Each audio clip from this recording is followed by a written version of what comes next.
Next, I'd like to introduce Ashu Kasera, sir, who is the co-founder of CLIRNet, India's largest live digital CME and doctor-generated medical content platform. His primary area of work is to empower doctors with progressive tools and services to deliver a quality patient care that is accessible, affordable, and equitable. One of the top health tech leaders in India, he has also worked with healthcare entities across the globe to help them digitally transform their business. Before founding CLIRNet, he worked extensively in the business technology, data analytics, and transformation space, enabling businesses to leverage data and processes to create sustainable growth. His entrepreneurial ethos is emboldened by top-notch education from some of the best universities in the world. He has a dual degree in business economics and finance from NYU Stern School of Business, New York.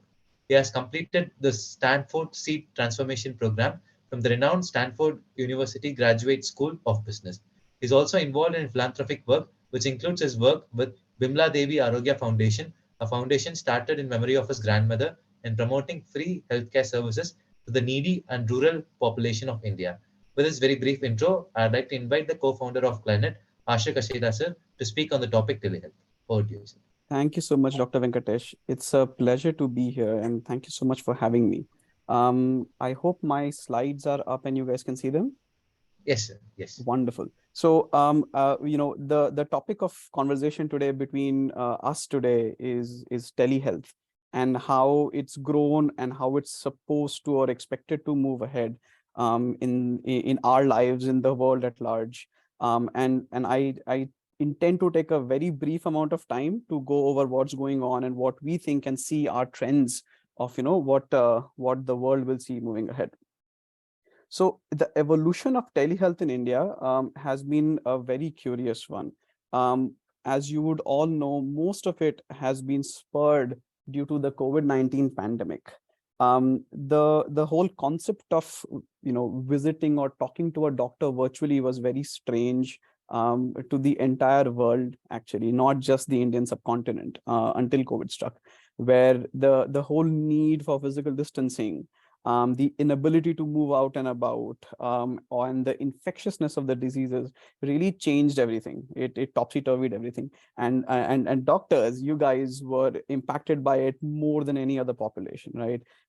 So there was very rapid adoption of e-consultations, of virtual consultations, which basically really brought people and made them more technology friendly. Necessity is a mother of invention, we all know, but in current day, necessity is also the mother of adoption to some degree. Just because the technology is available doesn't mean that it is used. We've had technologies which do a lot of really awesome things available for decades, but we don't use them. And telehealth became one of these technologies which is available. With the onset of 4G and good internet speeds, telehealth was already available to us by 2010-12, in fact. But COVID helped in increasing that adoption. The adoption came because of this mind shift change. The mind shift had to happen both for patient and for physicians, because there is a conversation to be had between a physician and a patient, which happens during a physical visit, right? That's the way a physician diagnoses the whole problem with the patient. Oftentimes, it may not be an actual problem. Sometimes it may be a lot more than the patient is able to explain to the doctor over phone or over call. So that in-person touch is very crucial. And that unavailability or inability to do that is what caused this huge change in the world, in which we had to start adopting virtual consultations. So what is a virtual clinic? A virtual clinic is essentially any extension of a healthcare facility. It may be an extension of a hospital, it may be of a nursing home, it may be even of a dispensary, it may be of an independent practitioner's practice. And the extension is a very futuristic step, actually, right? The step is there to help improve accessibility, affordability of care provided to individuals. There's no more barrier of geography. It's not so that a patient sitting in Kolkata cannot talk to a doctor in Bombay, or he has to travel, miles to go and do a consultation. A person who is sitting in a rural area, say Bardhaman, for example, in Bengal, or Nanded, in Maharashtra, they could speak with specialists, super specialists, which would be very far away, with very easy access through a phone. And this ease of use is actually what helped in gaining adoption. And adoption really came quickly, right? To take some statistics which are quite fascinating, by 2021, it was estimated that almost 37% of all adults had actually had a telemedicine experience. eSanjeevani, which is the Government of India portal, suggests that they've done 170,000 teleconsultations just in the month of March last year. These are staggering numbers, right? The interesting thing also is that the population which is using telemedicine is not just the younger crowds, right? The percentage of people who use telemedicine between the ages of 18 to 29 is much smaller. And adults who are above 29 to around 65 years of age were a lot more open and a lot more frequent with the use of telemedicine. And that really helped. It is what kept the world moving during the time of COVID, and it saved gazillions of lives, to say the least. But at the same time, it has changed healthcare almost always and forever. We are not just limited by the need to travel anymore, and it's both the physician and the patient who understands this. But what we need to keep in mind is that it's not always the solution to a medical consultation. Telemedicine is great. Telehealth is not just limited to virtual consultations or virtual clinics. It has a much wider scope in the world, and stakeholders across the value chain are using it. Telemedicine is used for doctor patient consultations. It can be used for remote monitoring. It can be used to help and increase compliance to therapeutic areas or treatment plans. This huge shift towards eICUs, where medical know-how and intelligence is being shared across continents, where somebody sitting in New York is able to monitor somebody in India, or vice versa, right? Health centers can monitor remote ICUs in non-tier 1 cities. All of these are massive parts of what telehealth can do for us. And that is an adoption which is coming in even stronger today.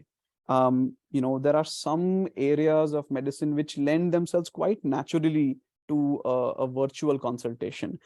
Take psychotherapy, for example, or take infectious diseases, for example, right? These areas are actually really friendly in many ways, but they're not supposed to be treated as a slam dunk. It's not that if you're sick, telemedicine or virtual clinics or virtual consultations are the only way.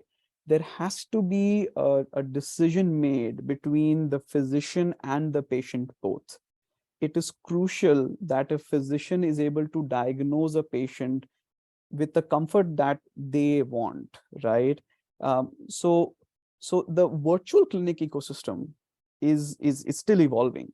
However, there has to be a lot more work done in terms of how the business model is going to be set there, what the industry is going to allow, what it's not going to allow. E-prescriptions got allowed only under duress, right? Where they were not honored for the longest period of time. With restrictions coming off now, patients are preferring to go visit the doctor. That one-to-one touch, that human feel is back, right? People are traveling and they want to interact, and they're shying away from these digital means. But there is a right place for virtual, and there is a right place for physical. The big question is then for us, when is physical right or when is digital right? It is important for us to understand and appreciate that a lot of what happens in between a doctor and patient relationship deals with the confidence of the patient. It's important that the patient gains confidence and understanding of the doctor. It can be quite simple to discount opinions over virtual calls because they're very easy to come by, right? In a matter of a day, you can have 6, 7 consultations with doctors across the country, but that's not the right way. You need to still create a system and work in a framework where that confidence between the doctor and patient is maintained. A patient appreciates and values the experience the doctor has and understands that the consultation will be very similar, if not almost the same to the physical. However, the physician needs to also make the patient realize that if there is a point after which they need to see them physically, that needs to happen, because a digital consultation cannot be as comprehensive in many cases. In cases where there are children who can't express themselves as well, or there are challenged individuals, or there are cases in which people are just not comfortable in expressing their problems, ailments, conditions over mobile phone or over a video call, where the care provided cannot be as comprehensive on the virtual medium. These situations need to still be covered with digital. Virtual clinics and telehealth cannot be a substitute. It needs to work in tandem. Uh, it needs to be incorporated within the regular practice of a doctor, of a hospital, or of a clinic, right? The normal day needs to have this inflow. You can have some patients which are either follow-ups or just showing you reports, which can happen very easily on a digital medium, saving time both for the physician and for the patient. But there are situations when you're doing new diagnoses or you don't know what's going on and the patient is unable to express it. The physical checkup is super important in that case, and more often than not leads to a much higher satisfaction for the patient as well. And that satisfaction plays a key role in actually improving the health of the patient, right? So the final verdict, from where we sit and we see, and we see a lot of consultations happening as CLIRNet. We've helped a whole lot of doctors in setting up such clinics and enabling them, because it's quite easy to set these things up now. It can be as easy as doing a consultation on WhatsApp, or it can be as comprehensive as setting up a profile on a telemedicine portal and doing the whole shebang of writing the prescription online and then sending it, and whatnot. The final verdict from our perspective remains that technology needs to be developed to cater to the need of the hour, to help in accessibility, to help in affordability, to help in letting people interact more.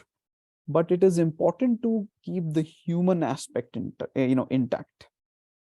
The humanization of the whole experience is super critical, so that the healthcare outcome which comes out of it remains positive, it remains encouraging, and it works towards the betterment of society as a whole. We need to build on this technology, on the processes around telehealth and telemedicine, to make sure that assurance and correctness of treatment is not compromised on as much. As I was telling you, there are a lot of initiatives besides e-consultations which have gone and done a lot, right? For example, the glucose monitoring patches that we were just hearing about. They've gone a large distance. Still little bit unaffordable for majority of the population, but we're getting there, where wearables are able to help us in remote monitoring patients much more, where digital therapeutics, a really nice and upcoming area, is able to help patients remain more compliant with their treatment plans, not forget taking medicines on time, or to nudge them to live a healthier lifestyle and whatnot.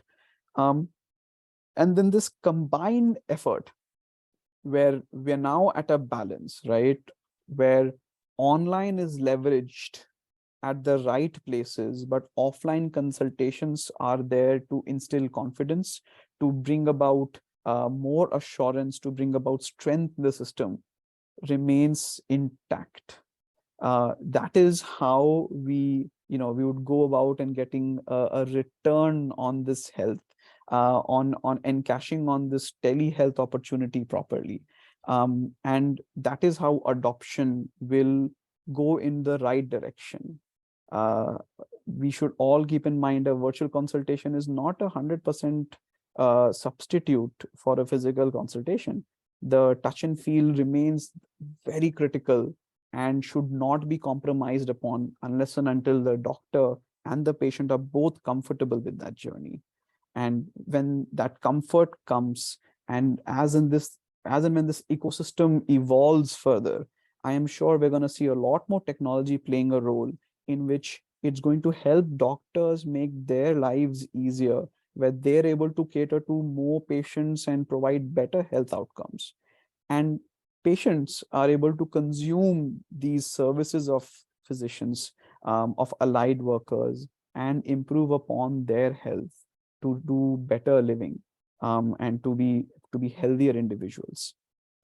That's more or less it from me. I would be happy to take questions now if there are any. A quick word of thank you to the entire organizing committee here for inviting me.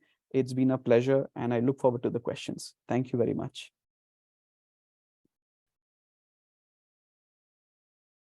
Dr. Venkatesh, you're on mute. Thank you so much, sir, for the wonderful and elaborate session. That too, I know you have prepared this in the last minute just for us. Thank you so much, sir. Also, I'd like to take this opportunity to thank you for supporting all our IMA Junior Doctors Network activities for the past 2 years. Thanks a lot, sir. It's been fantastic, and I cannot express how amazing it is to see individuals such as yourselves do such amazing work. Thank you so much for letting us help, and we are here with you every step of the way. Thank you, sir. Thank you so much.